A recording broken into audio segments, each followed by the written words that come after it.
सामर्थ्य नहीं है।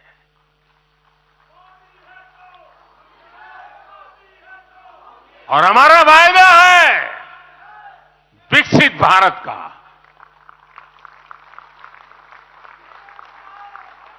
इन लोगों ने स्वीकार कर लिया है कि ये लोग भारत को विकसित नहीं बना सकते।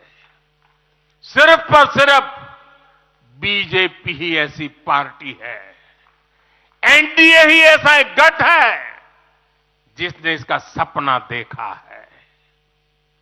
हम मिशन मोड पर भारत को 2047 तक देश जब आजादी के 100 साल मनाएगा, हम भारत को विकसित देश बनाने के लिए काम कर रहे हैं।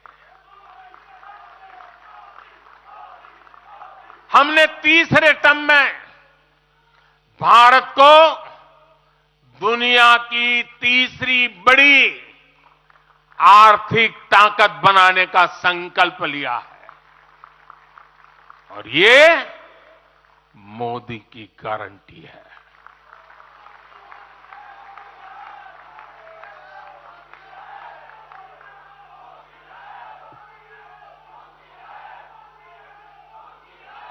और जब मैं भारत को तीसरी आर्थिक ताकत बनाने की बात करता हूं, तो उसका मतलब भी बहुत गहरा है। इसका मतलब है भारत के आर्थिक, सामरिक और सांस्कृतिक सामर्थ्य का कई गुना विस्तार, चहुं दिशा में विस्तार।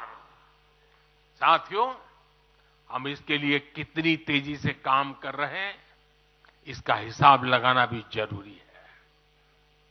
भारत को, यह आंकड़ा याद रखिए, भारत को $1 ट्रिलियन की अर्थव्यवस्था बनने में लगभग 60 साल लगे थे। 60 साल। 2014 में जब देश ने हमें अवसर दिया तो 2 ट्रिलियन मार्क भी बहुत बड़ा लग रहा था, लेकिन 10 वर्षों में हमने अपनी अर्थव्यवस्था में $2 ट्रिलियन और जोड़ दिया। एक के लिए 60 साल, 10 साल में 2 और जोड़ दिया। जब भारत दुनिया की 11वें नंबर की अर्थव्यवस्था था